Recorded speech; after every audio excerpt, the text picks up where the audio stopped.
4 Republicans, 2 Democrats left in the race for president. Here to break down what could happen next, political analyst John Dadian. John, thanks for being here. Well, recently Ted Cruz said he and Trump really the only contenders to get enough delegates. What is in the future now for Marco Rubio, John Kasich?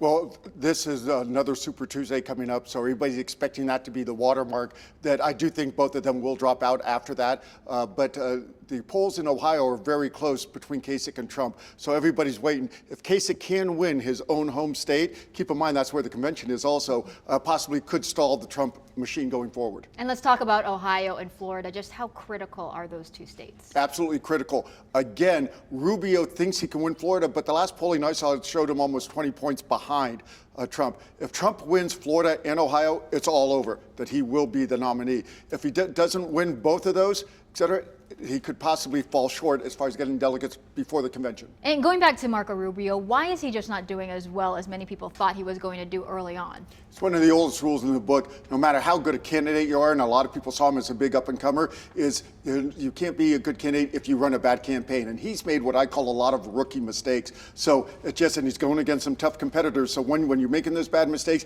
you're just not going to get the nomination. Now for the Democrats, Bernie Sanders has had some big upsets, like in Michigan. But what does he have to do? Because he's still very far behind in the delegate count.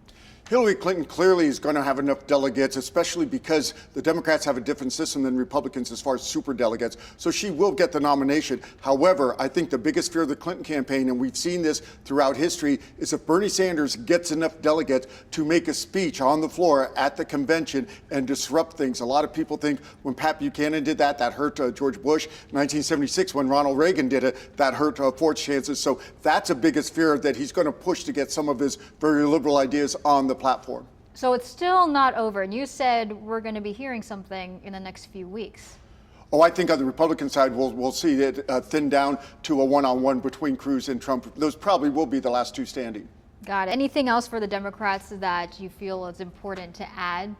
Well, people forget that as these primaries going on, and we're in the primary season, on the Democratic side, there is an acknowledged FBI investigation into Secretary Clinton. And if that comes out, and clearly that's going to come out, some people think as soon as 6 weeks from now, but it clearly will come out before the convention in the summer. And if that is damaging at all, she might have to recuse herself, and then you'll have several Democrats that'll jump in. Bernie Sanders still won't get the nomination. Okay, so we're going to have to wait and see what happens next. And hold our breath. Absolutely. Thank you so much for being here. Very good. I'm Melissa Masiha with this week's San Diego Newsmakers for 10 News.